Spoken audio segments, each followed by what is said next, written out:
Well, hello there, everybody, and thank you so much for joining and closing out GRIMMCon. I want to give everybody right now. We simulate a conference right here. Now we won't be able to hear you, but I want everybody to give a round of applause for Bryson and everybody else that put this together to make this possible. So everybody, give a round of applause. Yep, come on. I know you're doing it right now too, right? So I'm not the only one doing this here. But these types of events are incredible, and the fact that we've morphed into being remote to talk about security issues, talk about topics, having Gabs come in and talk about COVID-19 issues and viruses in general. I mean, just presenting our experiences and being able to share in these types of formats are just absolutely incredible. So thank you all so much for listening to me today. What I'll be talking about today is called, finding the calm in the storm. And this is really kind of an understanding around how we've evolved in security and really where we've gotten to today on the main stage. When we say something as a community or as an industry, it resonates throughout the entire world. It has ripple effects beyond anything else. And it's a lot different than 10 years ago when we were crying wolf all the time of, hey, this is going to cause the internet to go down. This is going to have, this is going to happen. This is going to happen.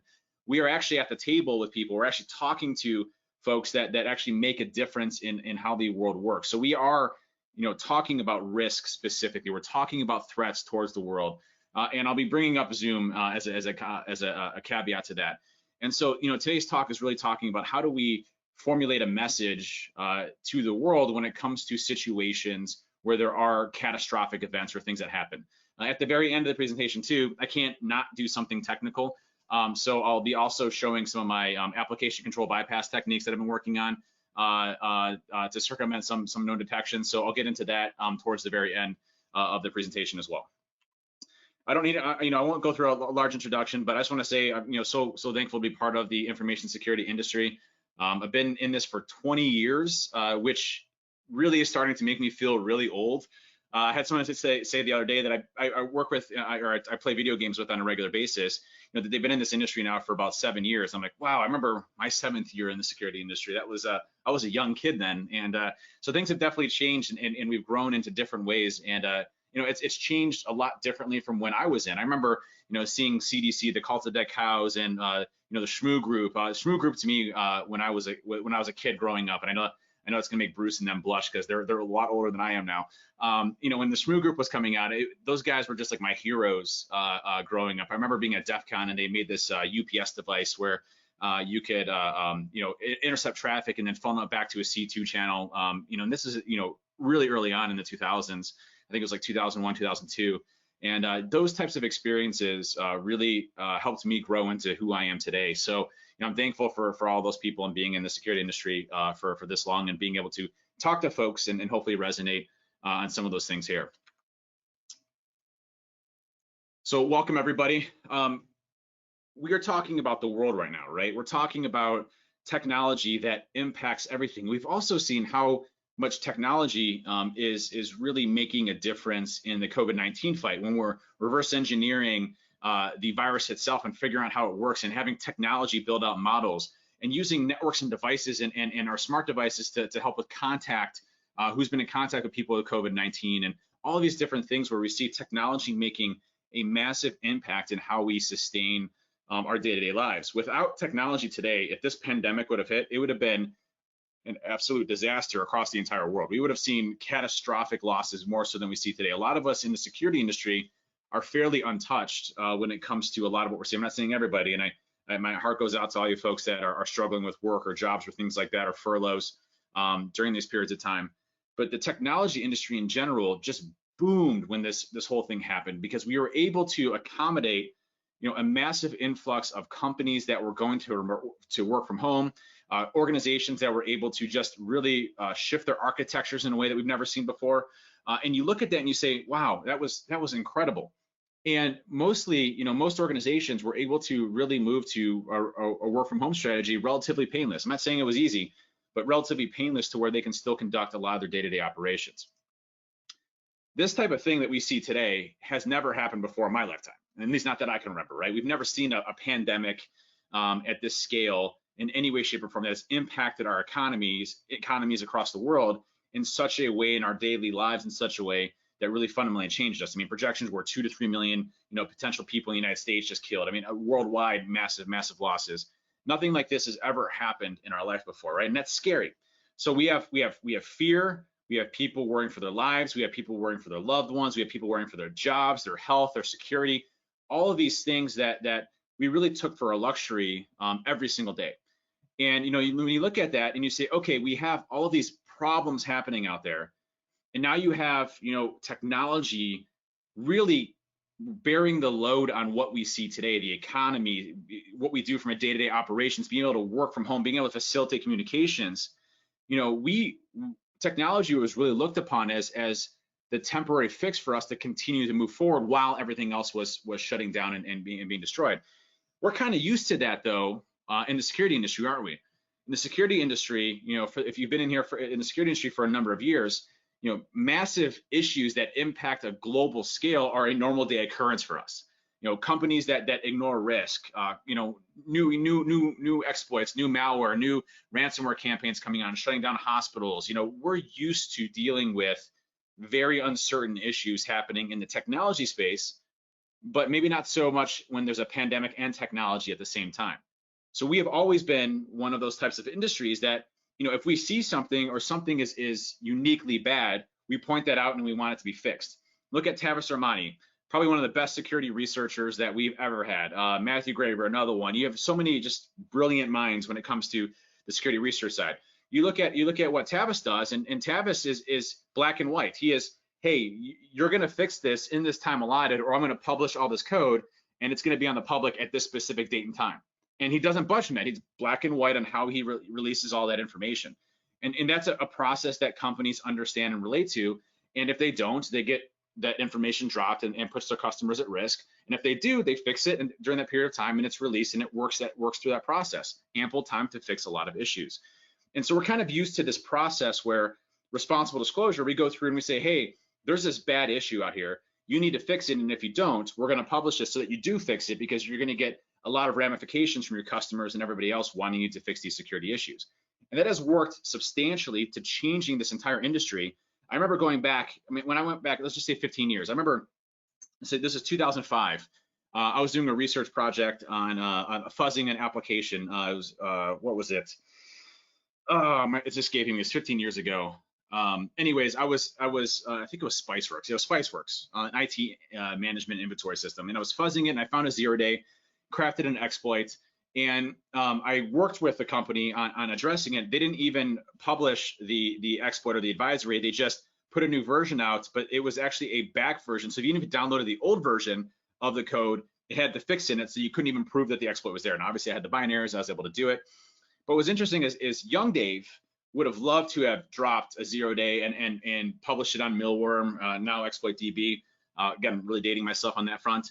And looking at that and showing from a street credibility perspective, hey, I had all these awesome exploits, I did all this awesome stuff, check it out, here's all my research, here's all my code, here's how you bypass data execution prevention. I remember I did one of the first papers, so Egypt did a paper, I think it was in FRAC, on bypassing data execution prevention, but it was more so a conceptual idea of what you did. And I remember I wrote a DEP bypass for SL Mail, and I spent probably a month in my basement just figuring out how it worked in order to do all the stuff. Then I published all the research. And so you look at that, and what was back then on how you release things is very much different today, because we have changed Microsoft. You look at Microsoft 15 years ago, they were a complete joke when it came to security. You look at them today, and they're leading in front in many cases on a lot of the areas around security, especially with how they deal with things. Now we can all argue that there are many things wrong with Microsoft, but as a whole, they have done a substantial amount different to change their organization and culture and the security to really be effective in a wide scale. Same thing for what we see built into Apple products, into a lot of other organizations. Look at Cisco's history, and then to now, again, much more improvements when it comes to security. Again, not perfect, but we have made a difference in the world when it comes to technology and security. And so you go back, back in time, and all that's changed. And when I look at what changed back in time, we're listened at a different level than we were 10 years ago to now. We are completely looked at upon at the same table as any other person when they're addressing risk when it comes to security, or when it comes to any risk across your organization. I remember I worked for a company called Diebold, and I came in after the voting machines. I like to throw that out there. But when I came in at Diebold, security was looked upon as any other risk, whether it was a supply chain issue, whether it was how we manufacture our products and our interruption to our customers. Risk was looked at from a security perspective in the very same way as anything else out there. And so when I look at this and I say, hey, security is actually being taken seriously now, again, not across the board, as is any risk across the board. The quote from Spider-Man from Peter Parker's uncle was, with great power comes great responsibility. And we have great power now, right? We have the ability that when we do our analysis, when we do our research, that it is taken seriously. People actually listen to us in what we're talking about. And that also means that people listen to us in what we're talking about. When Spectre and Meltdown came out, the world listened to us. Now, was it the earth-shattering, it's going to completely destroy the world? No, it was an obvious problem, and there wasn't a really good fix for it, especially when you get down to the chip level. But the world listened. When Eternal Blue came out, the world listened. Hospitals actually shut down, but people were actually patching and shutting down their companies and being able to respond effectively. We look at that and we try to say, hey, when there are major issues out there, we can communicate in a way that drives risk. So what happened to responsible disclosure? And I like to use Zoom as a case study for this, okay? And it should be no question, if you've read any of my Twitter posts, my perception on everything that's happening from a Zoom perspective. Now, what's interesting with Zoom is that this company, started off many years ago, but really the shift of when this COVID-19 happened, Zoom just blew up like to epic proportions, where they were housing churches, hospitals, corporations, personal family meetings, because we were all in quarantine. And what made Zoom so successful was its simplicity. What made Zoom so not successful was its simplicity. So by default, when you started your personal meeting IDs or PMIs, it would start off without a PIN. Same thing if you created a session. It didn't have waiting rooms enabled by default. It had all these features in there, but by default, it made it so easy for people to install and for people to use that it became extremely easy for people to evaluate. And what was interesting about what happened with Zoom over the past couple of weeks is that everybody now is terrified of using Zoom. And if you look at the risks that we actually found, or the researchers actually found, and I don't want to discredit what the security researchers took their own personal time to go through to find those phenomenal resources to go through that data and to actually go through and determine whether or not it's safe or not. But what was actually found were a lot of local privilege escalation issues, one privilege escalation issue, and then a UNC path where you can spray credentials out to SMB if you click a link, which is more inherent on the Windows side than it is the Zoom side.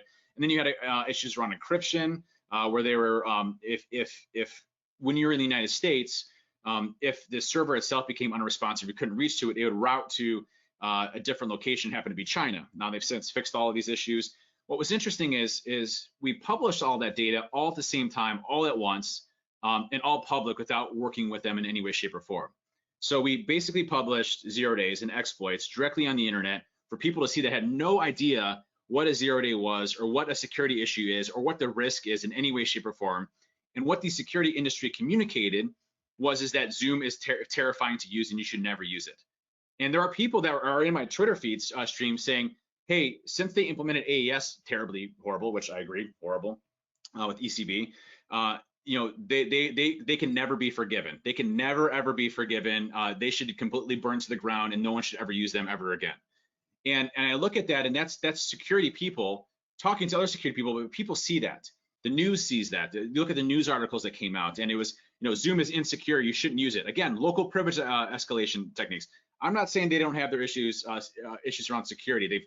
They've done a good job up to this to responding to it. With the 0 that came in with the local privilege escalation with OSX, it was fixed within 1 day. I have never in my career seen a company as large as Zoom fix a 0 day within 1 day. Within 1 day of publishing out their entire organization. That was phenomenal. I'm not saying, again, it should be in the first place. They should obviously have better Q&A process in their software development lifecycle, but they fixed it within 1 day. And then they came out and said, listen, here's all the things that we're doing to improve. We've enabled all this by default. So waiting rooms, default. Password pins, default. PMIs of passwords, default. They put a security tab in there so people can control people sharing information, default. That was in less than a week. So they looked at that and they said, let's fix this, because obviously we're getting destroyed by security researchers, we're getting destroyed by the media, and we have to go and address it. Now, that's great because they addressed it, but the damage that occurred during that period of time was substantial. You have people, I remember I just scheduled a Zoom meeting for Easter Sunday for my church. And I literally had probably 15 people in the church email me saying, hey, are we gonna get hacked if we use Zoom? For a church. That's what they're asking. And so we created a message out to the world that, hey, Zoom is not useful, or Zoom is not secure in any way, shape, or form, and you shouldn't use it. That's what people saw when it came to that. And that is our job, to communicate, hey, when things are safe or things are not safe, or when things are, or when people are at harm. Is a local privilege escalation issue or a UNC issue a complete reason to discredit or discontinue and use of an entire product? Now, again, I'm not saying that they haven't had their share of exposures. You look at their CVE counts, it's about 30% less than Cisco WebEx. So do we still use Cisco WebEx? Do we still use GoToMeeting? Well, what about end-to-end encryption?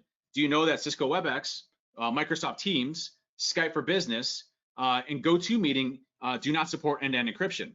Now, people might be saying, well, GoToMeeting supports end-to-end encryption. Interesting. When you enable GoToMeeting's end-to-end encryption, you no longer have video capacity. It's really weird how they phrase it in their documentation, their architecture diagrams, and I could be wrong on that. But based on everything that I read and the options that I've been able to specify in GoToMeeting, it doesn't seem to support end-to-end encryption full out throughout. And again, if I'm wrong on that, that's fine. I haven't gotten any clarification from GoToMeeting on that. So you look at that and you say, well, we can't use Zoom because it had two minor medium to low threat exposures. Should we just discontinue using it in the first place? And that's what we're running against. We have to have a clear message when something like Heartbleed happens, when something like Eternal Blue happens, that we can go out there to the world and say, hey, this is what's going to happen. This is a disaster.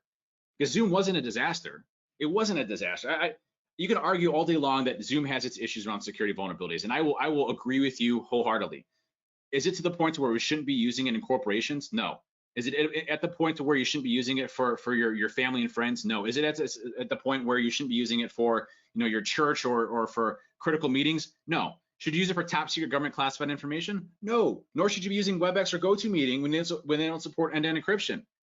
So these are the things that we have to get better on when it comes to communicating to the media, to the press, and I have failed wholeheartedly in that several times. My information has been taken out of context a ton of times, and I go back to the news reporters and I try to get it to adjust it. I try to get them to fix it. In many cases, it doesn't happen. So it's also how we communicate to reporters. It's how we communicate to the news. It's not about getting out in the news. I've been in the news a lot, and it's not because I like to go in the news. I like to think that I have a clear conscience when it comes to trying to portray what the security industry is trying to portray, but I couldn't back this whole Zoom thing that was going on. I couldn't do it because it felt like we were just piling on to a company for media, for press, to scare the masses during a pandemic of where people were using it to facilitate communication. And again, I'm not saying that the default shouldn't have been there in the first place. They absolutely should have, but we really dropped the ball to the rest of the world when it came to how we communicated the issues with Zoom. And I want to emphasize, I'm not defending Zoom. I have no linkage whatsoever with Zoom. I don't know their CEO. I don't know anybody in their security department. I haven't done work with Zoom in the past. I have zero ties to Zoom whatsoever. I don't own any Zoom stock. My whole thing with Zoom really dives down into why we communicated the way that we did. It was literally the entire industry just completely crapping all over a company because they have some issues. And instead of working with them to fix it, being responsible and disclosing that, we looked like a bunch of children. And that's really my problem that I have, is that we've grown so much, we've accomplished so much, we're at the table so much now, that I feel like we got set back 10 years by us focusing on this issue here. And people take us so seriously now because we've been very specific at communicating before in the past that they believe us, and they believe that Zoom is insecure, and they believe that if they install Zoom, it's malware. When I saw that, there was an article that came out in The Guardian saying that Zoom is malware. One of the people that interviewed said Zoom is malware. You shouldn't install on your computer. That is terrifying to people. What if I install Zoom? I'm gonna have malware on my computer, malicious software that can eavesdrop on me. They can snoop what I'm doing. They can enable my camera. They can steal my banking information. No, that's not what happened at all. That's nothing like that happened at all when it came to installing Zoom. But yet that's what we communicated out to the rest of the world. So Zoom should fix their issues, and they seem to have a plan for doing that, right? And I'm not defending their lack of secure by default. I'm not defending the fact that they had two, security exposures that were addressed, low to medium threats that they can address. I saw what Mudge put out. Mudge is one of my heroes, by the way. what Much put out around doing the analysis around the binaries on Linux itself. Again, they have things that they need to address and they need to fix. But from their past experience of what they've done, you look at 2019, we had the web server issue. They fixed that within a day. They have a bug bounty program. They have had a bug bounty program for a large number of times, for a long period of time. But again, they're doing the right things. Software inherently is going to have security exposures and vulnerabilities in it. And it's to them to fix it, and how they respond that makes them all the better when it comes to this type of thing. I do want to emphasize kudos to the researchers. I mean, I am criticizing how they did drop the big blog posts and went to the media and overhyped this in many ways. I disagree with how you did it. I'm not saying you're bad for doing it. I'm just saying I disagree with how we communicate that message. I think it did way more damage than good. But I do want to say that it was great research. The time that you spent on it and the time that you always do on it, is always welcomed and always awesome when it comes to what you're able to accomplish. What we saw in Zoom was common. When we do source code analysis for applications, we find low to medium exposures all the time. We find highs and criticals all the time. And that's the whole purpose of doing it beforehand versus after, and Zoom really needs to learn that lesson. One thing I'll say is that agile development has really made it difficult in many cases for this, and we really need to get better at how we do security testing in agile, and being able to build checks into place prior to going to production, as well as the continual testing afterwards too. Have to get better at that. And Zoom's main issue was really simplicity, right? The simplicity around PMIs, the simplicity about clicking one link, the installer permissions, one less click to them was a big deal, even though it circumvented or used deprecated APIs within OS X. All of these things were things that were done from a decision and a UI standpoint of simplicity that didn't take into consideration security. Again, they've since switched that. They may lose some of their competitive advantage when it comes to it. And I talked about this already. I'm not going to beat the drum on this anymore, but we scared the masses in this specific situation. We literally terrified the world to use Zoom, and it was being used as a main communication method for people to go and use for facilitating communications, and talking about people that are depressed, people that are being laid off, people that are just trying to see their families, and now they can't communicate anymore to them. They have to go to different alternatives they don't know about. I had a family member that tried to start a GoToMeeting, and no one knew how to use GoToMeeting, but they're too scared to use Zoom. Obviously, I had to talk to them about that. But we had 4 people show up instead of 15 that we had the previous week because no one knew how to use GoToMeeting. I'm not saying that that's a good thing or bad thing. It's just the situation that we caused based off of this. And this is just my own personal experiences that I'm having to deal with explanations for those. School scared, businesses scared, population scared during a pandemic. It's what we did during a pandemic. I'm really not happy about that whole thing. So this is one failure. I mean, we obviously failed in this specific case, in my opinion. And again, you could disagree with me. It's totally fine, having different perspectives and views. But we need to figure out how to communicate as one cohesive industry, very much like and I'm not saying the medical industry has one cohesive voice, right? You have people that differ on treatments. You have people that differ on the best way to tackle this, different modeling numbers, projections. But as an industry, they say, hey, COVID-19 is bad, right? This is a cataclysmic issue that we're dealing with right here. We need to be very much on the same page when it comes to specific exposures and how we disclose it. If it is cataclysmic and it has the potential for hurting individuals or hurting communication during emergency situations, we need to disclose that to the organizations first before we actually provide that to the rest of the world to show what actually occurred there. So we have to work on that. One thing I'll say is Zoom responded better than anything I've ever seen. They responded within 1 day and fixed the bugs. 1 day. Another issue came out, fixed it in 1 day. That's impressive to me. I think they are taking it seriously. I'll say that they probably focus more on features and functionality than security, as do a lot of companies. Not giving them a pass on that, and they should absolutely be focusing on that as part of what they do moving forward. But again, shouldn't be us scaring the actual masses. So before I kick it off, I know I got about 5 more minutes left. I wanted to show some stuff that I've been working on. So what I've been doing a lot as of late is a lot of the living off the land binaries and scripts. Sorry to switch, that's completely technical now. But a lot of the living off the land binaries and scripts that we see out there today will get flagged by antivirus and EDR products. And so what I've been doing is if you go to lawbassproject.com, lawbass-project.com, run by Odvar Mo and a bunch of other folks. If I can type and talk at the same time, that'd be fantastic. Man, oh man. 1 second. There we go. One thing I've been doing is taking a lot of the living off the lands and converting them into bypassable techniques that don't get flagged by either EDR products and or antivirus as well. And so I have a massive list of these that I've been working on. And obviously, if I publish these ones, they will be picked up by specific signatures as soon as I do them. But in this specific case, I wanted to show you the example and simplicity of a lot of these and how easy they are to circumvent. And so this is, if you're not familiar with living off the lands, I'm just going to be really quick on the description. There are applications, and they're on OS X, Windows, Linux, and these are applications that help the operating system run, or a third-party application you install that's code signed. And when you do code signing, a lot of times things like application control or application whitelisting will there'll be exceptions put in place for those code signing certificates. And so why living off the land works so well is that they have additional code execution functionality, like Reg SVR32 is the one I'm going to use today.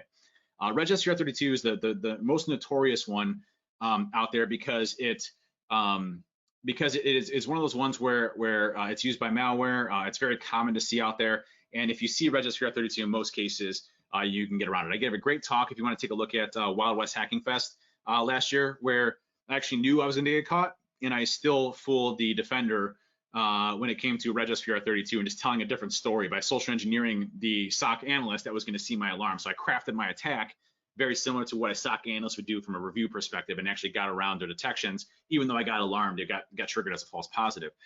In this specific case here, what I'm going to do is I'm going to show you this. I'm running Windows Defender, and I'm just using Windows Defender as an example. I'm not picking on Windows Defender. The folks over at Microsoft do a fantastic job, but this is an example of kind of the bare bones level of security. It being antivirus, even integration into things like the anti-malware scan interface and other things that we've seen out there before have gotten better. It's still very easy to circumvent most of the detection criteria on both EDR products and antivirus. And so you can see here, I just updated this April 14, 2020. So this is today. And when you look at virus and threat protection, the only thing I've turned off is cloud delivery protection, because I don't want this to be triggering and sending the information directly to the cloud itself. So we have real-time protection on. It's fully up to date. And what we're going to do here is we're going to go ahead and run Reg SVR32. Okay. Now I have two machines here. In my SCT file that I have, which is a scripted object that I'm going to be executing, I have test.txt. And all this is going to do is just run calc.exe. Now what's funny is I gave a presentation and I showed this a couple times, and there was a signature written just for my specific script, which was that. And all I had to do was just put, and it got around the latest detections. So, very easy changes to get around some of the detections they have in this specific case. But a lot of times the high fidelity alarms are a little bit harder to get around. In this specific case, we're going to be downloading a scripted object, and we're going to be executing that. So I'm going to run a quick server. So we have a server running on 80, and I'm using Python 3. The first time I did Python 2 still, and it had already been phased out. I got yelled at, so I'm using Python 3. And what we're going to do here is I'm going to run Reg SVR32, and I actually need to get my IP address really quick. I forgot that. All right, we're going to run that again. So this is my IP address real quick, and let me just change my IP over here, which you can't see, but I'll have it here in just a second. And what I'm going to do is I'm going to run Reg SVR32 just by default of how you would download it from lawbassproject.com or any other tutorial that you see for living off the lands.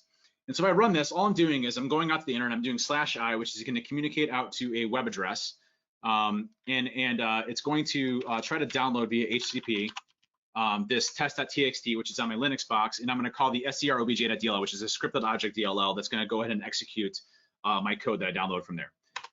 So notice when I run this, I instantly get picked up by antivirus, and I instantly get access denied. So my big issue with this specific type of protection is that instead of fixing Reg SVR32 and removing the ability to download code directly from the internet and reducing the attack surface, they rely off of an antivirus signature. And it's obviously bad fleet-wide, because how would it not be if you had a signature that blocks Reg SVR32 from going out to the internet? Now, there's a few ways to think about how can we get around this. Well, first of all, what we could do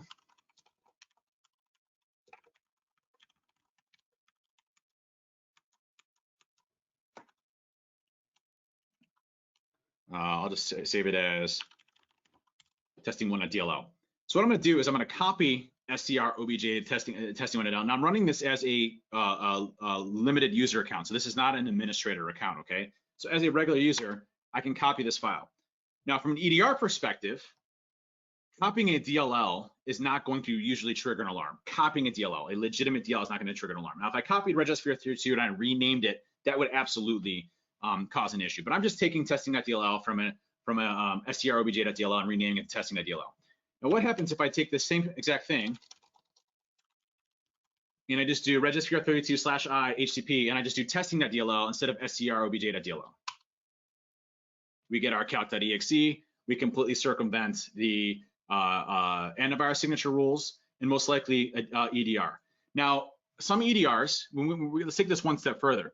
Some EDRs will flag on the HTTP and going out to a website and calling strobj.dll. So how do we get around strobj.dll being called, or not strobj.dll being called, but what about getting around having to go out to an HTTP website? So here's another example. Let me just, again, change my IP addresses here really quick for the demo. Give me 2 seconds. All right. Oopsie. There, oh, that's not it. Hang on. Let me just copy and paste that again. Copy and paste fail. All right. Let me. So here's a command we're going to execute. And what we're going to do here is we're going to use bitadmin. Now, bitadmin may trigger. Did you know you can use excel.exe, by the way? Excel.exe, you can go out to an HTTP site and it'll download the file in the text file regardless of what it is. You can use a number of ways. You know, there's curl in there now. There's a whole bunch of ways of downloading direct files. But what we're going to do is we're going to take bitadmin and we're going to go out to this website and we're going to download test.txt. And then from there, we're going to save it to temp test.txt. And then we're going to call regispr32.exe and have it execute that test.txt with the scripted object DLL. Now, in this specific case, we are not going out to a website. Again, we're running Windows Defender, fully up to date. We're going to go out to this website and we're going to run the specific command. And we're not going to actually call the test.txt directly from the HTTP flag in Regisphere32. We're going to use bitadmin to do that transfer. And bada bing, bada boom, we're able to get around again, these signatures that are out there, in most cases evading a number of the EDR products. Some of them do look for just Regisphere 32 in the first place, having any network communications. My recommendation for you would be to use something like process hallowing or another technique that calls a application outside of the parent-child process relationship trees, like Regisphere 32, that doesn't have network communications. Those are a lot of the easy ways to circumvent that, still kick it off and not be detected. So that is it. I'm out of time, but I do want to thank everybody for holding in there on a late night on a what is it, Tuesday? I don't even know what days it is anymore. But I want to thank everybody from GRIMM. I want to thank Bryson. I want to thank the entire crew over at Black Hills for helping out as well, for making this possible. And really thank you so much for having me, Bryson, and everybody at GRIMM for staying on. Salute. Hey, well, thank you for coming in and joining us. And I do hope I get to see you in a couple of months. Me too. So just one good question. I think the kind of cap for your keynote is from Jackson Parsons. So with this situation, we potentially burned 10 years of hard work and trust building. What are some steps that we can take to regain that trust? That's a great question. I think what we first need to do is tackle the situation uniformly around Zoom. We may have disagreements on how Zoom does its security practice, but is it safe to use for families and friends? Is it safe to use for corporations? I think having a standard voice to talk about that to news and media or outlets is very important right now to kind of fix what we've done before in the past. I also think that some sort of vetting process where when we're doing research, having more of a collective group session. I don't know if that, I don't think Twitter's the right spot for that, but having more of a collective body, I'm not saying individual people, but a collective body of people that are well-known researchers or new researchers or new people coming into the industry could really have a voice in stating what the actual risks are and communicating that outwardly. So more of a authoritative type of voice that it comes from all of us versus everybody else. I think that's really, really important. But I think fixing what we need to, what the communication was for Zoom, and I think having security really focus on that communication method can help repair some of that. But also, you know, we need to call out, and this is such a tough debate. Okay, so I'm gonna get a little bit of a philosophical thing here. Is you know, offensive security tooling, does that constitute responsible disclosure? You know, new exploits that are coming out, what actually constitutes responsible disclosure, right? I've always been in the, I just released a bypass for Windows Defender the other day, for Unicorn and bypassing AMSI. Should that have gone through responsible disclosure? I go back and forth on all this all the time. So having some clear definitions around how we disclose and how we communicate to people, I think needs to be a standard in the industry. And then making sure that companies actually have the ability to address those issues before it's made out to the media for the massive headlines of, hey, this is the Zoom doom and gloom 0 day, and all this other stuff that's out there. Really becoming a voice of how people can protect themselves. I think that's really important. I think the media sensationalizes everything, and that is our job to correct them and to be a voice. They can sensationalize that's fine, but if we have a consistent and common voice around, hey, this really isn't that big of a deal, but Zoom does need to do a better job when it comes to security. Those are things that resonate with people that I think take it a little bit further. All right. So a Security Justice League. Started. With great power comes great responsibility, right? That's right. All right, man. Well, appreciate it. Thank you.